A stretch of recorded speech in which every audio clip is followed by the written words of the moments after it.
Jalan bertahap. Nah, jadi ini dibuang, langsung aja to the point, gugatan sederhana, ya kan?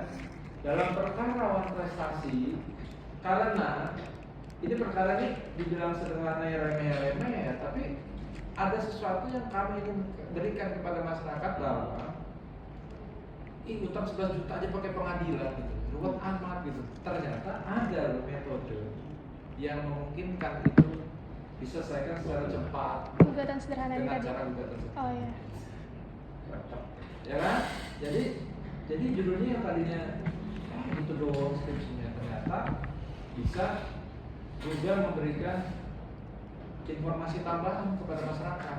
Setelah orang baca, misalnya nggak sengaja nih baca skripsi kamu atau apa, gugatan sederhana terhadap perkara prosedur beli itu orang masuk langsung bahas apa sih gugatan sederhana apa itu? tuh gugatan sederhana gitu? Ada permanya ya? Ada. Perma nomor 4 tahun 2019. Jadi ditambahin gugatan sederhananya itu sebagai muatan baru dalam perbicaraan penekanan. Nah, jadi apa itu tambahannya? Gugatan sederhana harus kamu. Ya, Yang pertama tambahin. yang paling pokok itu harus kamu pahami adalah perjanjian jual beli dan bawa perdata. Ya. Satu. Yang kedua, sistem gugatan sederhana itu seperti apa, ada permanya. Terus yang ketiga itu kalau kamu ingin tambahkan bagaimana perlindungan konsumen terhadap jual beli barang. Kalau mau ditambahkan, nah baru nanti di pokok persoalannya cuma membahas bagaimana sih pertimbangan hakim sehingganya dia sampai kepada putusan mengabulkan gugatan penjual handphone yang cuma punya tagihan 11 juta. Tuh, ternyata dikabulkan. Kenapa dikabulkan? Nah, disitulah yang jadi poin penelitian kamu. Kalau dalam putusan itu, logika dalam putusan itu, ya, kenapa hakim sampai kepada putusannya atau kita sebut sebagai pertimbangan? Itu dia menggunakan suatu cara berpikir rasional, tapi bukan rasional atau bukan logika umum ya. Itulah yang namanya logika hukum. Seorang hakim memutus suatu perkara sampai kepada hasil putusan yang menerima, mengabulkan, menolak, tidak terima. Itu namanya adalah rasio desidendi. Rasio apa? Desidendi. Presiden. Oh, kamu kenal si Desi aja Desi. Desiden. Nah, rasionya Desi. Rasio desiden. Rasio desidendi. Setiap putusan pasti menggunakan logika hukum.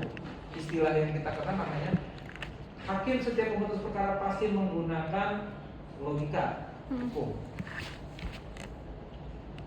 Jadi sampai kita bilang begini, loh kok bisa hakim memutus begitu? Apa sih rasio desidendinya? Gitu. Jadi apa namanya? Apa rasionya? Misalnya kata hakim, oh cukup bukti nih, perjanjiannya memang udah ditandatangani disepakati, somasi sudah diberikan, tapi nggak bayar juga, ya memang salah. Iya. Prestasi itu namanya. Yang namanya wan prestasi, konsekuensinya ada membayar ganti kerugian. Dikabulkan, sudah. Selesai. Rasio desidendi. Nah kalau misalnya ini sebagai pengetahuan aja ya, kalau hakim, cara berpikir hakim sampai kepada putusan namanya rasio desidendi. Cara berpikir pembuat undang-undang sehingga muncul suatu regulasi namanya rasio apa? Enggak. Rasio legis. Rasio legis. Kenapa ini harus diatur? Kenapa rasio legis? Makanya belajar hukum itu fondasinya adalah logika, tapi bukan logika pada umumnya, bukan logika silogisme aja, bukan logika analitis, tapi namanya logika hukum. Nah, itu beda. Logika hukum. Saya rasa itu udah cukup ya Bang Meli ya. Udah sederhana ya kan. Jadi saya langsung aja sebenarnya sama sih kayak Pak Dek tadi. Cuma yang pertama kalau format kamu belajar sendiri deh. Iya. Ya ini langsung aja. saya datang. Yang menarik itu kan orang kadang-kadang berpikir lu 11,5 juta aja, lu masuk pengadilan lu bayar pengacaranya berapa gitu kan, belum bayar macam-macamnya gitu kan. Ini mau hilang ayam malah mau mendapatkan ayam malah hilang kambing gitu, ya kan. Tapi dengan adanya gugatan sederhana ini ternyata bisa ya. Gitu. Itu. Nah, tugas kamu ini untuk nanti kamu menganalisa, Pak Devi tadi bilang, ini kamu harus ngotok nih, apa itu perjanjian, apa itu gugatan sederhana, segala macam ini yang tadi. Itu kalau kamu sudah ngelotok, istilahnya itu kalau makan rambutan tuh ngelotok tuh sampai batuk tuh, ya kan? Ngelotok. Apa yang diomongin Pak Devi di John Pustaka, ini gampang, asik. Barang sudah ada, gitu. Ya, jadi kan banyak dari kalian itu hanya kadang-kadang nulis di tinjau pustaka itu hanya sekedar nebel-nebelin skripsi, tapi kagak nyambung. Padahal tinjau pustaka bab 2 itu bisa analisa kamu untuk ngupas, menganalisa. Pertanyaan, Putri, kalau kamu menganalisa saya gimana? Misalnya, gue gede, mau berarti analisa kamu, kalau ini banyak makan. Itu karena kamu ngomong, kamu banyak, kalau ini banyak makan, itu dasar alasannya apa? Karena kamu tahu kalau orang banyak makan, pasti gemuk. Kecuali dia nggak banyak makan, gemuk itu cacingan, gitu kan? Karena orang Jawa kan termian, itu kan? Jadi dipakai 3 pustaka banyak, beneran kalian yang ini kan disusun semuanya bagi skripsi nih. Jadi jangan asal lu angkalin aja di tinjau pustaka tanpa ada maksud apa. Itu hanya untuk nebel-nebelin skripsi, nggak gitu juga kalian. Ya, jadi pahamin sebelum kamu otak-atik lagi yang diomongin tadi Pak Depri, teori-teori itu tadi, asas-asas segala macam. Kalau kamu sudah pegang itu, kamu mau lulus dari S1, lulus nanti, kamu ditanya perjanjian segala macam ngelotok. Ngelotok ya kan? Nah, kamu punya potensi, kamu cantik. Amin, Masya Allah. Orang interview itu begitu performance-nya oke, ilmunya oke.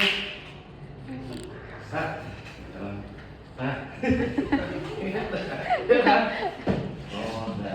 Deal. Udah ya? Iya Pak, terima kasih Pak. Format belajar sendiri. Jangan recokin pembimbingnya. Terima kasih atas tanggapannya dari Bapak Devi Widarsanata dan dari Bapak Muhammad Widi Trijaya. Silakan kepada Saudari Putri untuk menanggapi. Baik, terima kasih moderator. Untuk penambahan dalam tinjauan pustaka dan judul diganti lebih umum lagi, nanti saya akan perbaikin Pak. Baik. Selanjutnya yaitu tanggapan yang akan disampaikan oleh dosen pembimbing 1 kepada Bapak Dr. Ahmad Jazili SHMH dipersilakan. Oke, baik, terima kasih. Assalamualaikum warahmatullahi wabarakatuh. Waalaikumsalam.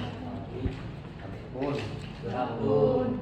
Terima kasih kepada Bapak Depri dan Pak Wedi serta mahasiswa yang telah hadir. Jadi tadi kita sudah sama-sama menyimak ya, mendengarkan apa yang disampaikan oleh pembahas dan disampaikan oleh mahasiswa. Saya selaku pembimbing sangat setuju dengan apa yang disampaikan oleh Pak Depri tadi ya. Jadi memang ini supaya ada nilai jualnya, daya tariknya, jadi kita tambahkan gugatan sederhana. Iya, pada ya, judul, iya Pak.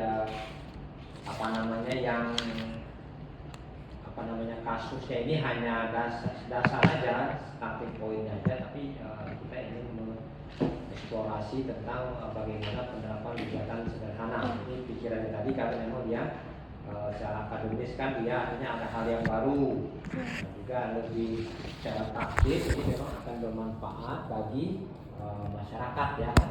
Jadi walaupun kasus-kasus kecil jangan ragu untuk memperjuangkan haknya gitu ya.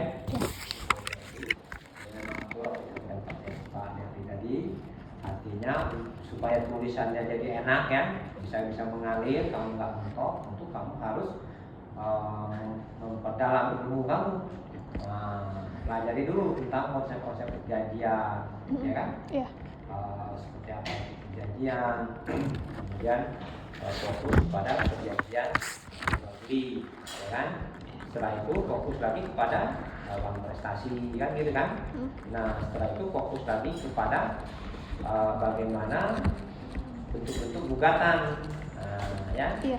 Jadi kalau kamu udah mau menguasai 4 hal itu, insya Allah ini akan mengalir. Oke. Apa namanya, tulisannya. Dan juga jangan lupa ini karena dia bagus, menarik ya, nanti kamu bikin naskah publikasi, ya. Mulai kamu memikirkan apa namanya, membentuk naskah untuk dipublikasikan di jurnal, ya. Nanti akan saya bantu, gitu, dengan pembimbing akan dibantu bagaimana menyusun publikasi. Tapi ya itu tadi kamu kumpulkan dulu bahan-bahan dan konsep-konsep itu tadi. Setelah itu selain kamu mengerjakan nanti juga mulai untuk membuat naskah jurnal ya. Saya kira itu aja dari saya. Kalau saya ucapkan terima kasih. Assalamualaikum warahmatullahi wabarakatuh. Waalaikumsalam warahmatullahi wabarakatuh. Terima kasih atas tanggapannya dari Bapak Iwan Cili kepada Saudari Putri. Baik, sampailah kita pada sesi penutup acara seminar proposal ini. Terima kasih kepada Bapak dosen, pembimbing dan pembahas sekalian atas tanggapan dan masukannya.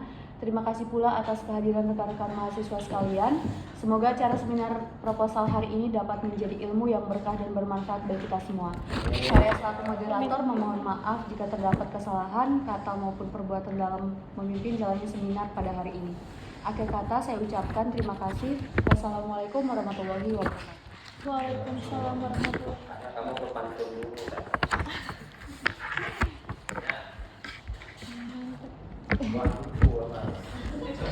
Cakep pokoknya. Oke. Ya ada sana. Sama nih, sama apa yuk? Itu jurusan absennya. Sama itu tadi bahasan itu kan udah tulis belum? Gue sama dia aja tulisin tapi tanda-tanda gitu. Tanda-tanda di mana sih, Sen? Ini ada tanda tanganin juga. Oh ini nggak ada. Ini doang sama ini kan? Ini Pak Willy. Oh. Gue sama Willy ya. Ini